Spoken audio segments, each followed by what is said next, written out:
ассалому алайкум бинандаҳои гиромӣ. нашри муфассали барномаи ахборро бо муҳимтарин хабарҳои рӯз манзури шумо мегардонем. фармони президенти ҷумҳурии Тоҷикистон дар бораи озод намудани судяҳо. мутобиқи моддаи 69 Конститутсияи ҷумҳурии Тоҷикистон фармон медиҳам. Раҷабиён Луқмон Нуъмон аз вазифаи судяи суди ноҳияи Синои шаҳри Душанбе, иномзод Ҳабибуллохон Акрамиён аз вазифаи судяи суди ноҳияи Фирдавсии шаҳри Душанбе бо хоҳиши худашон озод карда шаванд. Президенти ҷумҳурии Тоҷикистон Эмомалӣ Раҳмон шаҳри Душанбе 9 июли соли 2019. имрӯз асосгузори сулҳу ваҳдати миллӣ пешвои миллат президенти ҷумҳурии Тоҷикистон муҳтарам Эмомалӣ Раҳмон мутобиқи банди 2 моддаи 56 Конститутсияи ҷумҳурии Тоҷикистон пешниҳод оид ба бозхон намудани Шарифзода Асрор Нор аз вазифаи судяи суди олии ҷумҳурии Тоҷикистон, тибқи моддаи 57 қисми 1 пешниҳод оид ба бозхон намудани Ҷамшедзода Ҷамшед Назаршо аз ҳайати комиссияи марказии интихобот ва райпурсии ҷумҳурии Тоҷикистон бинобар сабаби ба кори дигар гузаштан, ҳамчунин пешниҳодҳо дар бораи интихоб намудани Шарифзода Асрор Нор ва Ҷамшедзода Ҷамшед Назаршо ба вазифаҳои судяи суди Конститутсионии ҷумҳурии Тоҷикистон ба Маҷлиси Миллии Маҷлиси Олии ҷумҳурии Тоҷикистон манзур намуданд. бо қарорҳои ҳукумати ҷумҳурии Тоҷикистон ва дар мувофиқа бо президенти ҷумҳурии Тоҷикистон дар ҳайати фармондеҳии ҷузъу томҳои низомии Вазорати мудофиаи ҷумҳурии Тоҷикистон ва намояндагии ҷумҳурии Тоҷикистон дар сохтори дастгоҳи марказии созмони аҳномаи амнияти дастаҷамъӣ тағйироти кадри сурат гирифта аз ҳисоби хизматчиёни ҳарбии соҳиби қисос дорои малакаву маҳорати хуби роҳбарии низомӣ ва донандагони забонҳои хориҷӣ таъин гардиданд. дар бораи иҷлосияи 20 Маҷлиси Миллии Маҷлиси Олии ҷумҳурии Тоҷикистон даъвати панҷум. иҷлосияи 20 Маҷлиси Миллии Маҷлиси Олии ҷумҳурии Тоҷикистон даъвати панҷум 11 июли соли 2019 соати 9 дар толори маҷлисгоҳи Маҷлиси Миллии Маҷлиси Олии ҷумҳурии Тоҷикистон баргузор мегардад. аъзои Маҷлиси Миллии Маҷлиси Олии ҷумҳурии Тоҷикистон 10 июли соли 2019 аз соати 8 то 17 ва 11 июли соли 2019 аз соати 7 то 8 дар бинои Маҷлиси Миллии Маҷлиси Олии ҷумҳурии Тоҷикистон ошонаи сеюм утоқи кории шуъбаи ташкилӣ ба қайд гирифта мешаванд. телефонҳо 221 12 47 223 19 48. идомаи барномаи ахбор. имрӯз сарвазири мамлакат Қоҳир Рафсонзода бо рафти корҳои сохтмон ва навсозии шоҳрҳои Душанбе Бохтар шинос шуд ки сохтмон ва навсозии инро дар доираи дастгирию таваҷҷӯҳи пайвастаи асосгузори сулҳу ваҳдати миллӣ пешвои миллат президенти ҷумҳурии Тоҷикистон муҳтарам Эмомалӣ Раҳмон нисбат ба соҳаи роҳу нақлиёт амалӣ гардида ба беҳтар гардидани шароити рафту омади аҳолӣ ва интиқоли молу маҳсулот мусоидат менамояд.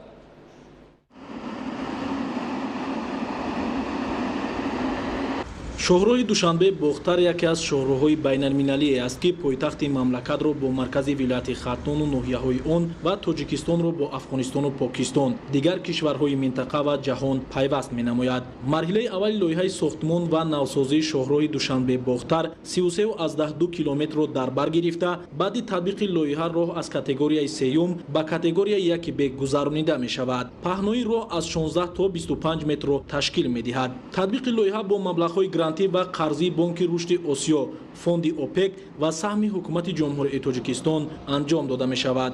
фармоишгари иншоот маркази татбиқи лоиҳаҳои таҷдиди роҳҳои Вазорати нақлиёти ҷумҳурии Тоҷикистон, машваратчии байналмилалӣ, ширкати машваратии Кокси Олмон, машваратчии маҳаллӣ, ҷамъияти дорои масъулияти маҳдуди Автострада ва пудратчӣ, корпоратсияи сохтмони роҳҳо ва кӯпрукҳо Синзиян Бейсин мебошад. муҳлати сохтмон 3 сол муайян шуда, он бояд соли 2020 мутобиқ ба талаботи меъёрҳои байналмилалии роҳсозӣ бунёд карда шавад. тибқи нақша дар рафти таҷдид ва навсозӣ сохтмони 4 пул, 69 қубур ва васеъ кардани роҳ дар назар дошта шуда, он аз 2 самти ҳаракат ба 4 адад расонида мешавад. ҳамчунин дар минтақаҳои аҳолинишин дар доираи лоиҳа чароғонкунии ду тарафи роҳ дар назар дошта шудааст. дар раванди татбиқи марҳилаи якуми лоиҳаи сохтмон ва навсозии шоҳроҳи Душанбе Бохтар 520 нафар мутахассис ҷалб шудаанд. дар доираи сиёсати муваффақонаи пешвои миллат муҳтарам Эмомалӣ Раҳмон ҷиҳати дар иншооти таъиноти гуногуни сохташаванда ҷалби ҳарчи бештари сокинони маҳаллӣ дар татбиқи марҳилаи якуми ин лоиҳа низ аз шумораи умумии кормандон 482 нафарашро мутахассисони маҳаллӣ ташкил медиҳад. ҳамзамон барои тезонидани раванди корҳо ва мутобиқ ба талаботи замон бунёд намудани роҳи автомобилгарди мазкур, кормандон бо истифода аз 210 техникаи соҳавӣ дар 63 нуқта корро идома дода истодаанд. омадаанд. марҳилаи дуюми лоиҳаи сохтмон ва навсозии шоҳроҳи душанбе бохтар бошад 39,6 километрро дар бар гирифта мувофиқи лоиҳа дар ин қитъа сохтмони як пул, 46 адад қубури обгузар, мавзеи чорвогузар, 18 адад истгоҳ ва 3 адад гузаргоҳ сохта шуда роҳ ба категорияи якуми роҳсозӣ мутобиқ гардонида мешавад. айни замон дар ин қитъа корҳои омодасозӣ бо суръат ҷараён дошта мувофиқи нақша бояд соли 2021 мавриди баҳрабардорӣ қарор дода шавад. ҷиҳати иҷрои нақшаи пешбинишуда дар марҳилаи дуюм низ бо ҷалби 289 нафар мутахассис ва 173 техникаи муосири соҳавӣ дар 22 нуқта корҳо ҷараён дорад. 224 нафар кормандони ин қитъаро низ сокинони маҳаллӣ ташкил медиҳанд. ҷиҳати иҷрои саривақтии нақшаи пешбинишуда дар мавзеи муайяни ҳарду қитъаи роҳи автомобилгарди душанбе бохтар коргоҳ ва захирагоҳи масолеҳи сохтмонӣ мавҷуд аст ки дар ин маконҳо низ тадбирҳо бо суръат ҷараён дода шуда истодааст.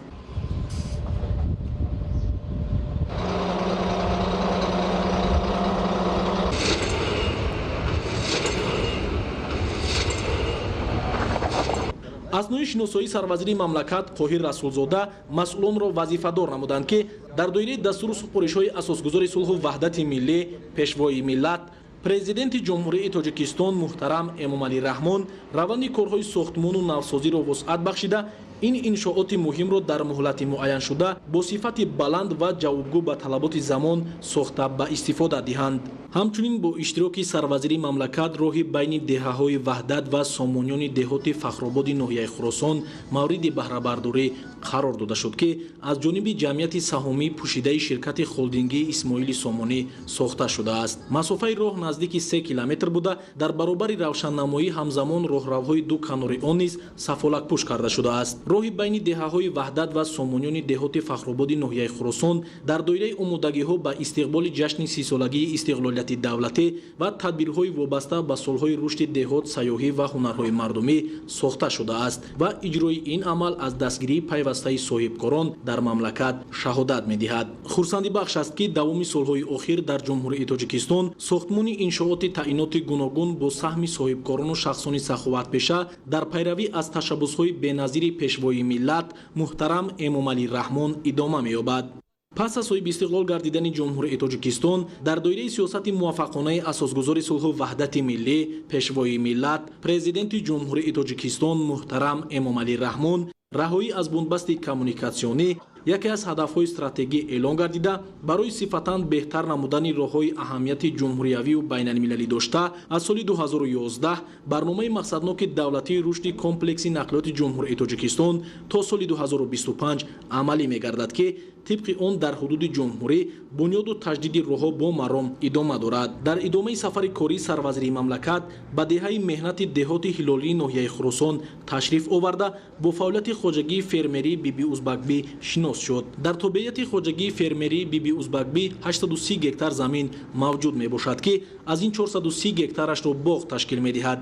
аз ин шумора 105 гектарашро зардолу, 104 гектар олу, 40 гектар себи интенсивӣ, 20 гектар ноки интенсивӣ, 77 гектар себи маҳаллӣ, 2 гектар хурмо, 15 гектар гелос, 12 гектар себи биҳӣ, 5 гектар бодом ва 21 гектарашро анор ташкил медиҳад. ҳамчунин имрӯз сарвазири мамлакат Қоҳир Расулзода бо фаъолияти боғи намунавии интенсивӣ ба номи асосгузори сулҳу ваҳдати миллӣ пешвои миллат шинос шуд. мавриди зикр аст ки боғи намунавии интенсивӣ ба номи асосгузори сулҳу ваҳдати миллӣ пешвои миллат соли 2016 дар хоҷагии фермерии Асадулло бо ташаббуси бевоситаи асосгузори сулҳу ваҳдати миллӣ пешвои миллат президенти ҷумҳурии Тоҷикистон муҳтарам Эмомалӣ Раҳмон бунёд карда шудааст. дар боғи мавҷуда намудҳои гуногуни ниҳоли дарахтони мевадиҳанда парвариш ёфта аллакай ба ҳосил даромадаанд ва кишоварзон аз маҳсули меҳнаташон баҳра мебаранд. ҳосили расида аз боғоти мавҷуда аслан меваҳои содиротӣ мебошад. дар ҷумҳурии Тоҷикистон бунёди боғҳои наву барқарор кардани боғҳои кӯҳна дар доираи татбиқи барномаи давлатии рушди соҳаи боғу токпарварӣ барои солҳои 2016-2020 амалӣ шуда ин тадбир омили муҳими расидан ба яке аз ҳадафҳои асосию стратегӣ таъмини амнияти озуқаворӣ ва бо инро ба беҳдошти сатҳи иқтисодию иҷтимоӣ мусоидат мекунад. در کیلومتر 504 شاهراه دارای اهمیت بین‌المللی داشته کلاب، درواز، خاروخ، قلمه که از حدود ناحیه روشن ولایت مختار کوهستان بدخشان می‌گذرد، کارهای تخت و هموارکنی ادامه دارد. تا امروز راهسازان ناحیه روشن 15 کیلومتر قسمت مشکل‌گذار راه مذکور را که با گذشت ایام ولنگار گردیده بود، از نو برقرار کردند.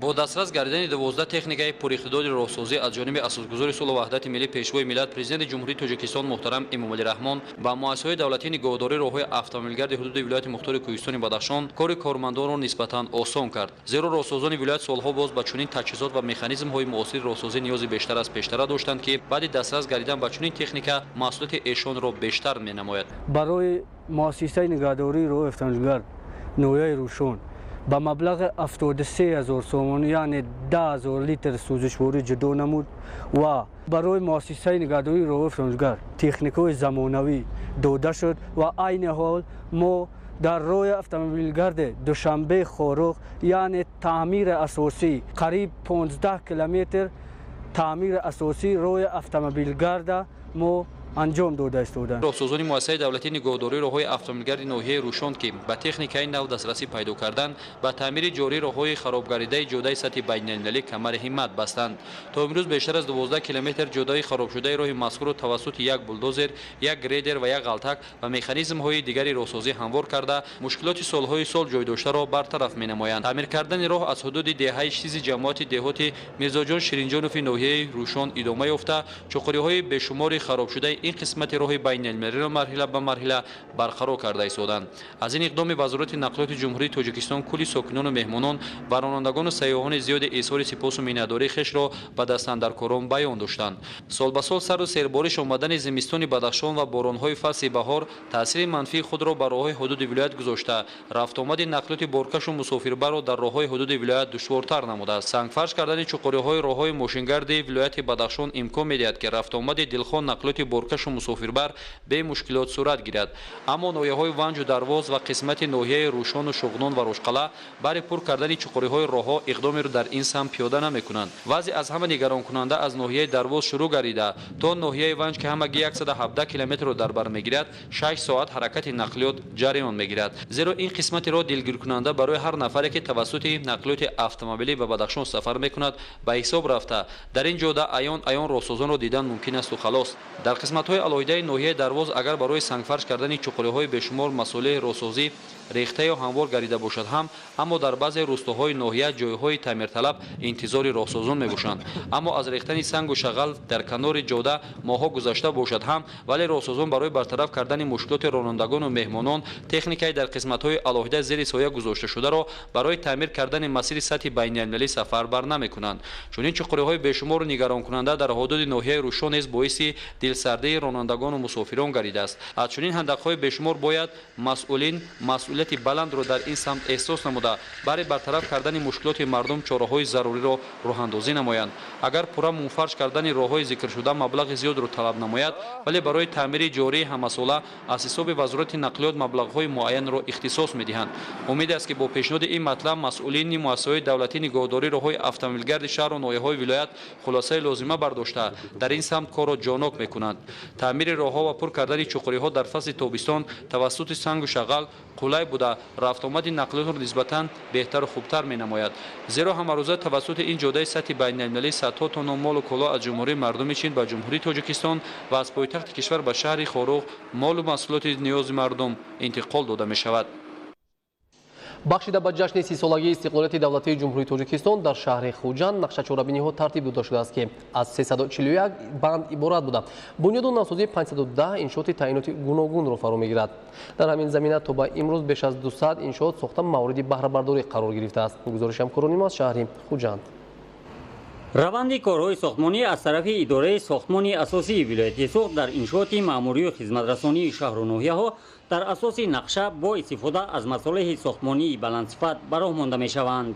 امروز در هر انشاءاتی ساخته شونده و تعمیر و تجدید می‌شده از 40 تا زیاده از 200 نفر ساکنان محلی با کارهای ساختمانی جلب گردیدند. مهمانخانه آوازه‌داری لنین آباد که در آینده تغییر نام خواهد نمود، نیاز به تعمیر پورا پیدا کرده، شرایط آن به طلبات زمان معاصر جوابگو نبود. از این خاطر انشاءات پورا تجدید گردیده با طلبات امروزه مطابق کرده می شود. مهمانخانه مذکور از 11 آشیانه عبارت است و آن دارای 180 حجره می باشد. طبق لایحه تجدید انشاءات در تخانه آن حوض آبازی با جایگیر نمودن حمام زمانوی، در آشیانه یکم طرفخانه با 250 جای، این هم در مساحت 650 متر مربع و در آشیانه 11 هم باشد قهوه‌خانه با 50 جای تشکیل کرده می شود. انشاءات در دایره نقشه چاره‌بینی های سالهای رشد دهات، سیاحی و هنرهای مردمی و به خاطر استقبال سزاوار 30 سالگی استقلالیت دولتی جمهوری تاجیکستان تعمیر و تجدید می گردد. انشاءات دیگری که روی نوار آورده شد این بینای نوی مرکزی بیماری‌های دل و جراحی دل و رگ‌های خونگرد است. این بنا نیز با فرمایش اداره ساختمانی اساسی ولایت ساخته شده. برای انجام کارهای ساختمانی شرکت ساختمانی یوروستروی سرویس موظف گردیده است. تا به امروز ساختمانه بنا بنیاد شده است و در آشیانه یکمی آن خشتچینی، ارماتوربندی، ریختن بالا رو ستون‌ها و بالا پوشنمایی ادامه دارد. انشاءات در مرکز شهر خوجند جایگیر است و با نظر داشت این فساد آن با استفاده از عنصرهای ملی آرام یابد. ما کوشش به خرج دور ایستادیم که مسائل ساختمانی با صفت رو استفاده بوده ایستادیم تا که سالهای زیاد به مردم خدمت نماید. در بینای نوی بازرسی دولتی اتومبیلی و اداره شهادتنامه‌دهی و به قیدگیری شهر خوجند نیز کارهای ساختمانی با جوش و خروش ادامه دارند. این دو بنا در شفت هم قامت افروخته از طرف جمعیت دارای مسئولیتش محدود اویتسینا ساخته شدند. اگر در این بنا کارهای رنگ و بارکنی و وصل و نصب دستگاه و تجهیزات قریب به انجام رسیده باشد، در بنای اداره شناسنامه‌دهی و به قیدگیری که از 20 اتاق و دیگر انشاءات یاری دهنده عبارت است، بالا پوشکنی و کارهای پردازگری و اندازه‌گیری دارند. عین حال 70% بنای بازرسی دولتی اتومبیلی به انجام رسیده شده است و در اینجا زیاده از 80 نفر کارگران به کار جلب کرده شدند. ما حرکت میکنیم که در وقتی معین شده با صفت بلند کارها به انجام رسانیم. در مجموع جریان کارهای ساختمانی در همه انشاءات ساخته شونده ولایت تحت نظارت متخصصان دارای تخصص بلند اداره ساختمانی اساسی ولایتی ساخت قرار داشته به صفت مصالح استفاده شونده و اجرای کارها اهمیت اولین درجه ظاهر کرده می شود. ساکنان ناحیه جیهون در بنیاد و از نوسازی یک قطار انشاءات خرد و بزرگ کمر همت بسته نیت دارند که جشن 30 سالگی استقلالیت دولتی را با دستاوردهای نظررس مهنتی استقبال نمایند. تفصیلات بیشتر در گزارش خدایداد رجب و اسکندر سعید. در حدود ناحیه جیهون بخشیده به جشن 30 سالگی استقلالیت دولتی جمهوری تاجیکستان زیاده از 190 عدد انشاءات به نقشه گرفته شده. جریان کارهای ساختمانی در دهها عدد انشاءات از قبیل آشخانه و میدانچه‌های ورزشی، مغازه‌های تجارتی و مرکزهای سودا، بنگوهای طبی، کاشانه حسن و اینچنین سفالک‌پوش کردن راهروها، تعمیر و از نوسازی باغ فرهنگ و فراغتی و دیگر انشاءات‌های مهم با مرام ادامه دارند. طبق اطلاع مسئولین در این تدبیر مهم برابر مبلغ‌های بودجتی همچنین صاحبکاران محلی نیز اقدام‌های سازندگی و بنیادکاری را بیشتر عملی می‌نمایند. در مرکز جماعت شهرک دوستی ناحیه با دستگیری مقامات اجرایی حکومت دولتی و صاحبکاران 14 عدد انشاءات به نقشه گرفته شده تا با امروز علاقه یک بنگاه طبی، حمام، میدانچه ورزشی و تالار ورزشی ساخته مورد استفاده قرار داده شده است. تا امروز 5 انشاءات پرا ساخته به استفاده دادیم و در دیگر انشاءات‌های باقی مانده کارهای ساختمانی ادامه دارد. در مرکز ناحیه زیاده از 1000 متر کвадрати کوچه‌های پیاده‌گذاری مرکز را سفالک‌پوش نمودیم.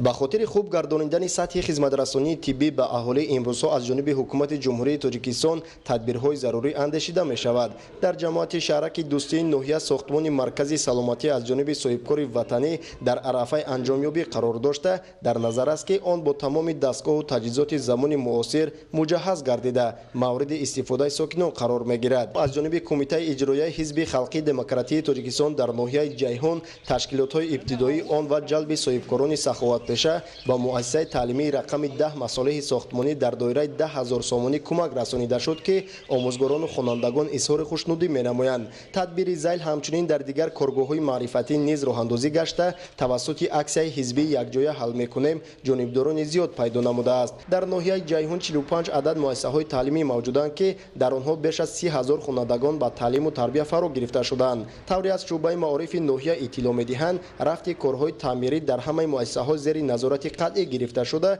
барои оғози соли хониш ҳамаҷониба омодагӣ мегиранд. худойдоди раҷаб, искандари саид, ноҳияи ҷайҳун, ахбор. барои расидан ба истиқлолияти энергетикӣ дар баробари бунёду нерӯгоҳҳои хурду бузург истифодаи сарфакоронаи барқ ва пардохти саривақтӣ маблағи барқи истифодашуда низ нақши муҳим мебозад. аз ин ро аҳолӣ бояд фарҳанги дурусти истифодаи барқро омӯзад ва бештар аз таҷҳизоти камасраф истифода кунанд. мавзӯъро ҳамкорони мо идома медиҳанд.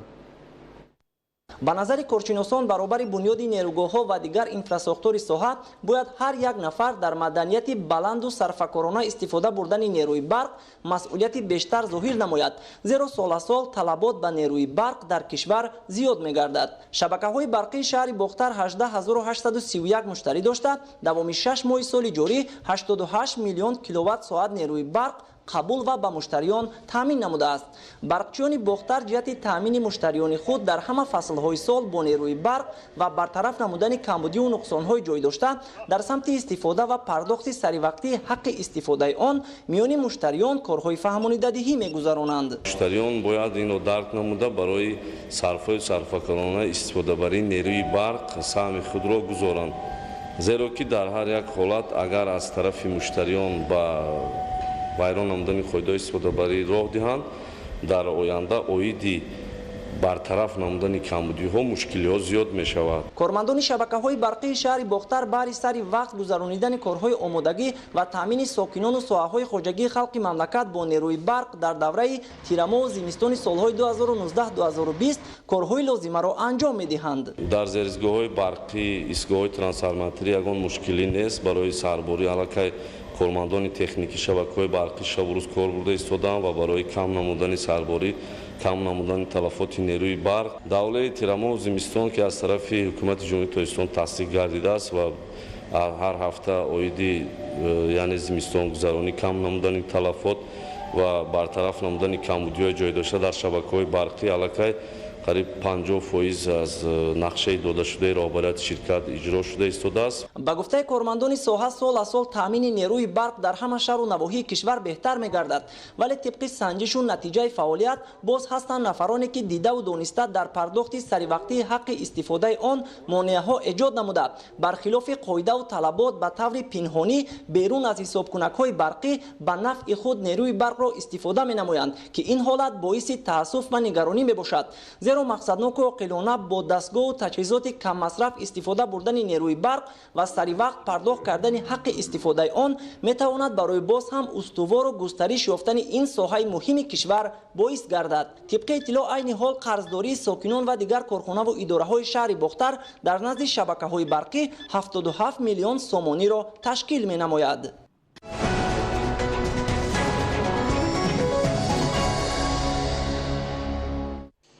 дар тоҷикистон беш аз 4500 намуд гулу гиёҳҳои шифобахш мерояд ки аз ин шумора 663 номгӯи он бештар барои табобат дар дороҳои гуногун истифода мешаванд. вобаста ба ин дар мамлакат барои рушди бештари соҳаи дорусозӣ ва коркарди гиёҳҳои табобатӣ тадбирҳои зарурӣ амалӣ мегарданд. мавзӯъро Сарвинӯзи Суҳраб идома медиҳад.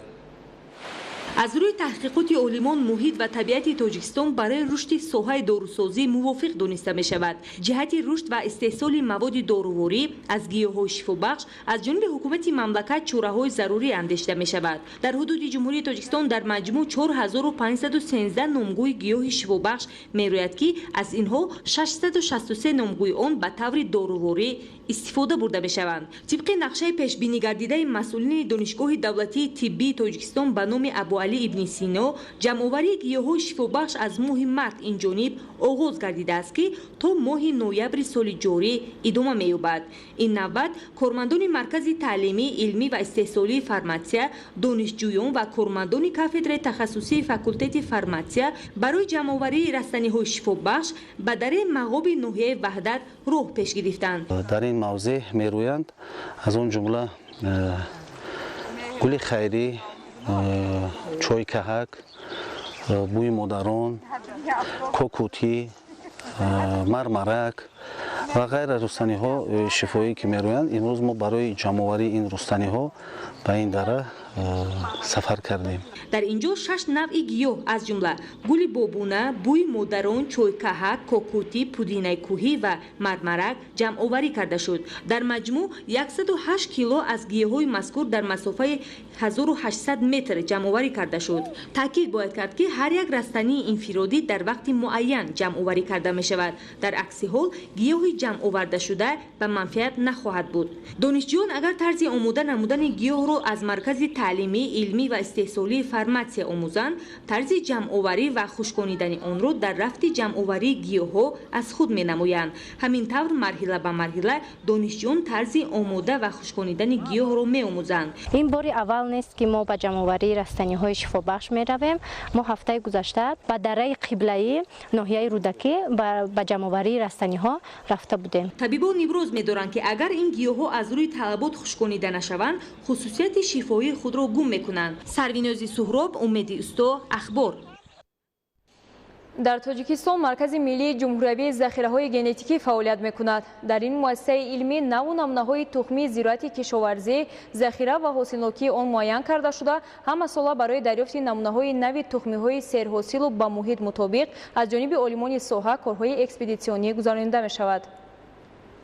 سال جاری عالمان مرکز ملی جمهوری ذخیره‌های ژنتیکی اکادمی علم‌های کشاورزی تاجیکستان در شهر و ناحیه‌های ولایت سوخت و ختلون کارهای اکسپدیسیونی انجام دادند. ضمن گذراندن اکسپدیسیا قریب 170 نوع نمونه‌های زراعت‌های غله‌دانگی، لوبیایی و هم‌اولاد یابویی آنها جمع‌آوری گردیده به ذخیره‌گاه مرکز وارد کرده شد. همساله وابسته به تغییریابی اقلیم و واردشوی نوع نمونه‌های محلی که در تاجیکستان وجود داشتند هستند و اینها وابسته به گوناگونیشان از بین رفته ایستادند.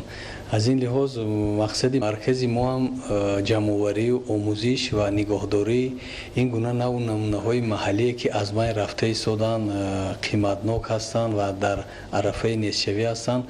به همین خاطر ما آنها را جمع‌آوری نموده آموزش و در مهلت‌های معین نگهداری می‌نماییم.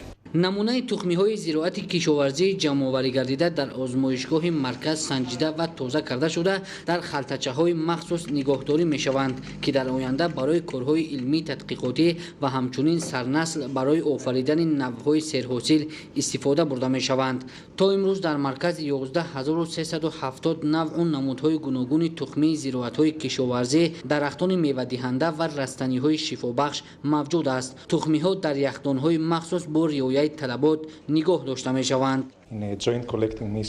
ما از همکاری با عالمان مرکز ملی جمهوری ذخیره‌های ژنتیکی اکادمی علم‌های کشاورزی تاجیکستان خوشنود هستیم. ما در یک جایگی به شهر و ناحیه‌های ولایت سوخت سفر کردیم و کارهای اکسپدیسیونی انجام دادیم. در رفت آن قریب 170 نوع نمونه‌های تخمی‌های محلی را جمع‌آوری نمودیم و به ذخیره‌گاه مرکز آوردیم. رشد ساحه کشاورزی و تامین کردن امنیت عضوخواری از ذخیره کافی تخمی زراعت کشاورزی وابسته است. بنابراین عالمان ساحه را ضرور است که تخمی‌های زراعت‌های کشاورزی نوع محلی را مورد کارکرد قرار داده از آن تخمی‌های حاصلده را آفریده در استحصالات جاری نمایند. نوریدین قربان، بهرالدین ظاهر، عبیدالله سیفعلی برای برنامه اخبار. امروز در خوجگی‌های دهقانی و انفرادی ناحیه میرسعید علی حمدانی کشتی تکراری ادامه دارد. از جمله در جماعت دهات مهنت آباد در میدان 400 گکتار کشتی شغلی گذرانده شده است که از این شماره نقشه پیش بینی شده زیاد میباشد. سید جعفری محمدعلی موضوع را ادامه میدهد. در نوحه میر سید علی حمدانی ولایت ختلان با مقصد ثمراناک استفاده بردن هر یک قطعه زمین کورم آبی امروز کشتی تکراری زراعت‌های کشاورزی ادامه دارد. در جماعت دهات مهنت آباد نوحه کشتی تکراری زراعت‌های کشاورزی در مرحله انجامیابی قرار دارد. در این دهات نوحه اهل زحمت به صفت کشتی تکراری میدان جواری مکه دون، پولیزی، سبزواد و شالی را زیاد نمودند. باید در میدان 380 گکتار کشتی شوری گذرانده میشد که تا امروز باشد در میدان 420 گکتار کشتی شوری گذرانده شده است و نشونمای کشتی تکراری امروز در جماعت دهات مهنت آباد به نهایت خوب می باشد.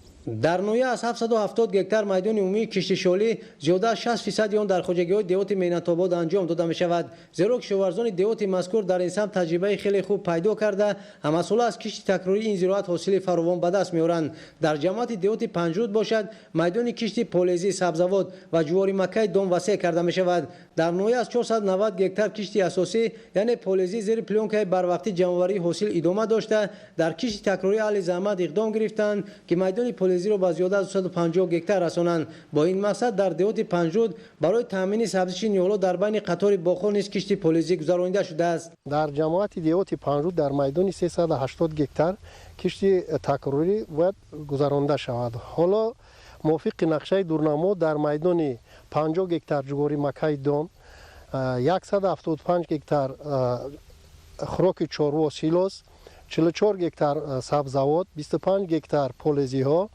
74 گکتار غله‌دانگی ها گذرانده شده است. در نویه میر سعید علی حمدانی ولایت ختلان که کشاورزان اساساً به پخته‌کاری مشغولند برای در شرایط دیوار هرچی بیشتر به شغل فرا گرفتن ساکنان و زیاد نمودن استحصال اشیاء خام در برابر دیگر نامگوی زراعت‌های کشاورزی در اساس توصیه متخصصان ساحه از حساب تخمی‌های خوش‌صفت در میدان 23 گکتار کشت تکراری پخته نیز گذرانده شده است.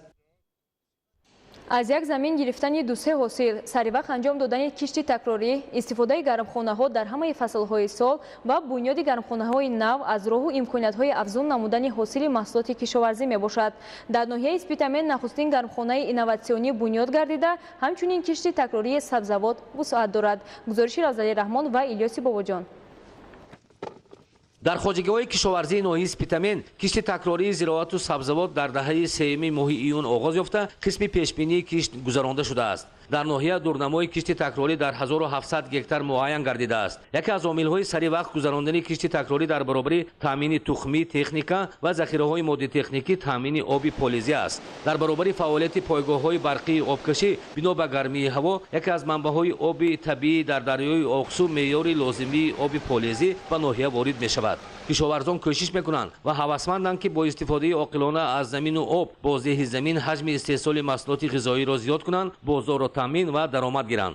کشاورزان ناحیه در کشت تکراری در زیاده از 100 گکتار شالی نیز کشت کردند. با مقصد در مهلت‌های معین گردیده گذراندن کشت تکراری و گرفتن دو سه حاصل از یک زمین از طرف کشاورزان ناحیه تدبیرهای سودمند اندیشیده شده ایستاده است و یکی از اینها به جای دروی غله‌دانگی‌های گندم و جو گذراندن کشت زراعت‌های سبزوات‌های بروقتی پولزی‌ها، کشت شالی و زراعت‌های خوراکی چارو میباشد. در ناحیه اسپیتامن ولایت سوخت شماره گرمخانه‌ها زیاد نیست. قسم گرمخانه‌های تیپ محلی و خارجی از سبب محصولناکی کم و خراجات زیاد فعالیت نمی‌کنند. اما در جاری نمودن تکنولوژی‌های پیشرفته در سمت استفاده گرمخانه در ناحیه دستاوردهای تازه نیز موجود است. تشکیل گرمخانه‌های موسمی و کشت و پرورش قلفینه در دوره تیرماه، زمستان و اولی بهار در جمعیت نکسیگل تجربه شایسته باشد. کشاورزان و صاحبکاران ناحیه اسپیتامن در این جاده باز یک اقدام نو را عملی می‌نمایند. نخستین در ولایت سوخت گرمخانه تیپی با اصول کره جنوبی گرمخانه اینوواسیونی گیدروپونیکی ساخته می‌شود.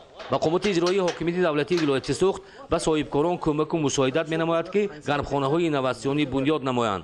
صاحبکار زمیره اویزова و اهل خواجگی دهقانی دوست‌آباد 2 در ناحیه اسپیتامن از 12 گکتار زمین موجود در یک چند مرحله در 4 گکتار گرمخانه اینوواسیونی بنیاد می‌نماید. حاصل پمیدار در این گرمخانه در مرحله یکم ماه دکبر تیار می‌شود و 120 تن را تشکیل خواهد داد. پمیدار در گرمخانه ماه اوگوست کوچت کرده می‌شود و 25-30 هزار بیخ را در بر می‌گیرد. در مرحله‌های من بعد صاحبکار و اهل خواجگی دوست‌آباد 2 باز در 3 گکتار با این اصول گرمخانه بنیاد می‌نمایند. در گرمخانه‌ها بادرنگ، قلمفور شیرین و بنان کشت و کوچت و پرورش کرده می‌شود.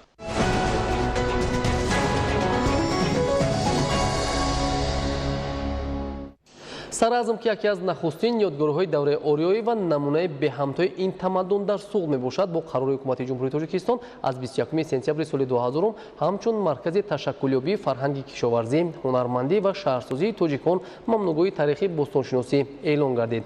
امروز در دوره آمادگی و با تجلیل 5500 سالگی این شهر بوستانی کارهای آبادانی و سازندگی وسعت دارند. گزارش فرهادی رحمت از شهر پنجکند.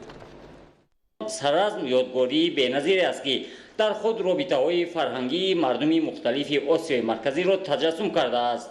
یادگاری تاریخی سرازم تیرماهی سال 1976 از جانب باستانشناس عبدالله جان اسحاقوف کشف گردید که از روی حفریات در این یادگاری تاریخی کشف و بازیافت اشیاءها از موجودیت چنین شهر و تمدن در آخر هزار ساله چهارم پیش از میلاد گواهی می‌دهند. با به دست آوردن صاحب استقلالی مملکت و توجه فرهنگ پرورانه رهبریت عالی مملکت 21 سپتامبر سال 2001 با قرار حکومت جمهوری تاجیکستان یادگاری قدیمه تاریخی 5500 ساله شهرک سرازم همچون مرکز تشکل فرهنگ زمینداری هنرمندی و شهرسازی تاجیکان ممنونگاه تاریخی و باستانشناسی اعلام گردید و این اساس باعث جلب توجه سیاحان شد. همه ساله به این منطقه تاریخی و باستانشناسی بیش از هزارها نفر سیاحان خارجی تشریف آورده از این مکان دیدن می نمایند. اساسگزار صلح و وحدت ملی پیشوای ملت محترم امام علی رحمان در پیام خود با مجلس عالی ذکر نمودند که از جانب جامعه جهانی اعتراف گردیدن میراث تاریخی و فرهنگی ما در عین زمان اعتراف تاجیکان همچون ملت تمدن سازی فرهنگی می باشد. حالا طبق دستور و هدایت‌های سروری دولت در شهر پنجکند و سرازم باستانی کارهای تعمیر و برقرارسازی انشاءات تاریخی یادگاری‌های تاریخی بنیاد انفراستراکچور ضروری از قبیل تعمیر راه‌های ماشینگرد ساختمان آثارخانه زمانوی عبارت از 2 آشیانه و تخانه مهمانخانه پنجره‌بندی اطراف ممنونگاه با آرایشات ملی همچنین دروازه درآمدگاه ممنونگاه با مبلغ‌گذاری حکومت مملکت مقامات اجرایی حکومت دولتی ولایت سوخت و شهر پنجکند اینچنین سهمگذاری بخش خصوصی با مرام ادامه دارد. سرازم باستان معرفی کننده مدنیت بوی و قدیمه خلق تاجیک است. موجودیت چنین موضع‌ها و یادگاری‌های نادر تاریخی برای جلب هرچی بیشتر سیاحان خارجی مساعدت نموده در رشد ساحه سیاحی و بلند گردیدن اقتصاد منطقه زمینه فراهم می‌آورد. تجدید 5500 سالگی شهرک سرازم که ماهیت بزرگ تاریخی دارد مایه افتخار و سرفرازی کل ساکنان مملکت می باشد. آزمون جمهوریوی تاجیکستان وطن عزیز من در ناحیه‌های وادی رشت با اشتراک دایره وسیع صاحب استعدادهای جوان دایر کرده می شود. در این آزمون داوطلبان در نامیناسی‌های گوناگون برآمد نموده بهترین‌ها به دور نوبتی راه یافتند. گزارش دیگولی محمود. دوره نهایی‌های آزمون جمهوریوی تاجیکستان وطن عزیز من با مقصد عمومی گردانی رویه‌های گوناگون موسیقی کسبی معرفی استعدادهای نو از قبیل کمپوزیتوری، راویگی، شاعری و سرایندگی و نوازندگی در ناحیه‌های نورآباد، تاجیک‌آباد، لشت در سطح بلند تشکیلی برگزار گردید. اشتراکچیان آزمون از روی 5 نامیناسیای هنرمندی برآمد کرده با نمایش بلند هنری خود به دریافت چهره‌های نوی صنعت و ادب مساعدت نمودند.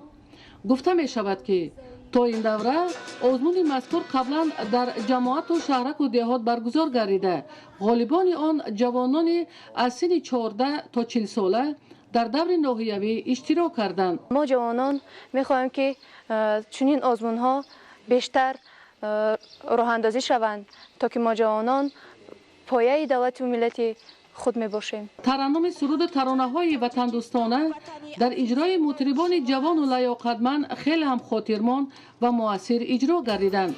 هر یک اشتراکچی آزمون ناحیوی با سبک و اسلوب خاص در نامگاه نشان داده شده آزمون هنرنمایی کرده غالبان دور ناحیوی شدند و به آنها از نام مقامات محلی و بخش فرهنگی ناحیه‌ها سپاسنامه‌ها تقدیم کرده شد. امروز در ناحیه دوردست ما که ناحیه لشت آزمون جمهوریوی تاجیکستان وطن عزیز من برگزار گردید و من در نامیناسیای شاعری اشتراک کرده به دور نهایی را خط گرفتم. در ناحیه تاجیک‌آباد آزمون جمهوریوی تاجیکستان وطن عزیز من برگزار گردید. باید گفت که چنین آزمون‌ها برای کشف چهره‌های نهفته خیلی مؤثر است، یعنی کشف استعدادها و خوشبختانه امروز در نامیناسی‌های شاعری، راوی، آوازخوانی و آهنگسازی چهره‌های نو کشف شدند. برگزاری دور ناحیوی آزمون جمهوریوی تاجیکستان وطن عزیز من در ناحیه‌های وادی رشت نشان داد که дар ҷамоатҳои шаҳраку деҳот шумораи ҷавонони бо маҳорату соҳибистеъдод хеле ҳам зиёд буда бо шарофати ташкили чунин чорабиниҳои фарҳангӣ онҳоро метавон ба саҳнаи санъат овард то маҳорату малакаи сарояндагӣ, навозандагӣ, ровигӣ ва шоирии худро боз ҳам сайқал диҳанд. идигули маҳмуд, додарҷони мирзозода барои барномаи ахбор аз минтақаи рашт. амалӣ кардани иқдомҳои инсонпарварона аз ҷониби саховатмандон боиси рӯҳбаландии табақаи ниёзманди ҷомеа гардида то андозае дар фароҳам шудани шароити мусоиди рӯзгори онҳо таъсир мегузорад. имрӯз ба кӯдакони ятим, нимятим ва бепарастори хонаи кӯдакони синни томактабии шаҳри Душанбе кӯмак расонида шуд. гузориш дар ин хусус.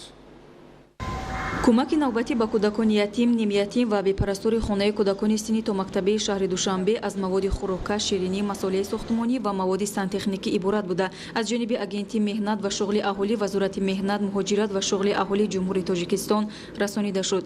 маврид ба ёдоварист ки қишри ниёзманди ҷомеат баробари ғамхориҳои давлату ҳукумати мамлакат ҳамчунин аз ҷониби соҳибкорон ва шахсони хайрхоҳ пайваста дастгирӣ меёбанд. феълан дар хонаи кӯдакони синни томактабии шаҳри Душанбе 88 нафар кӯдак ба таълиму тарбия фаро гирифта шуданд ва баҳри болидароҳии онҳо аз ҷониби ҳукумати мамлакат ва шахсони саховатманд пайваста тадбирҳои шоистаи иҷтимоию фарҳангӣ доир карда мешаванд. аз ин иқдоми шахсони хайрхоҳ тарбиятгирандагони муассисаи мазкур рӯҳбаланд гардиданд.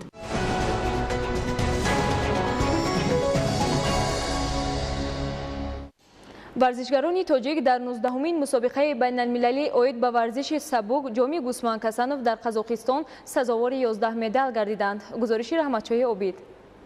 боиси хурсанд аст ки солҳои охир варзишгарони кишвар бо ҳунари волои худ дар мусобиқаҳои сатҳи байналмилалӣ Тоҷикистони азизро маърифӣ мекунанд.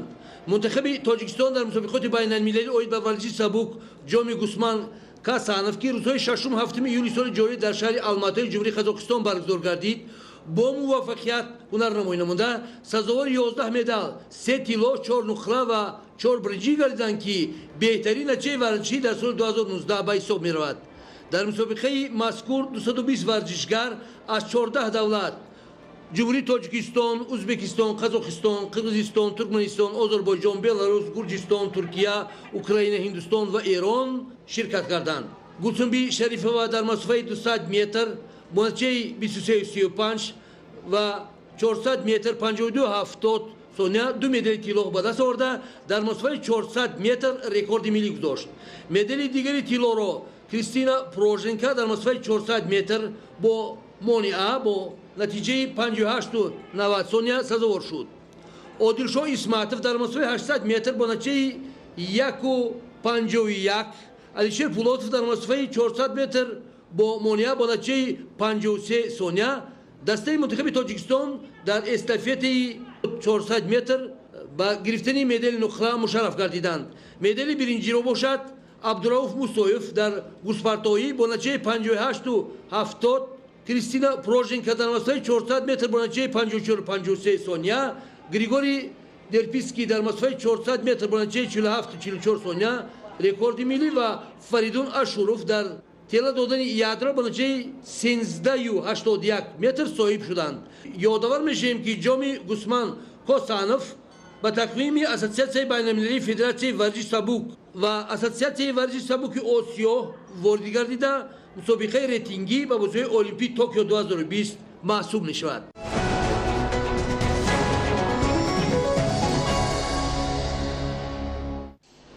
таваҷҷӯҳ намоед ба як эълон. Бонки давлатии амонатгузории ҷумҳурии Тоҷикистон Амонатбонк бо мақсади мутобиқ намудани хизматрасониҳо бо равандҳои технологии пешрафтаи бонкӣ ва таъмин намудани шаффофият дар маблағҳои пулии мизоҷони худ иловатан кортҳои депозитии бонкиро ҷорӣ намудааст. мизоҷоне ки дафтарчаҳои амонатии Амонатбонкро доранд метавонанд иловатан кортҳои депозитии бонкиашонро аз филиалҳои Амонатбонки макони зисти худ дастрас намоянд. бинандаҳои гиромӣ, ин буд нашри муфассали барномаи иттилоотии ахбор. тансияту хонаобод бошед.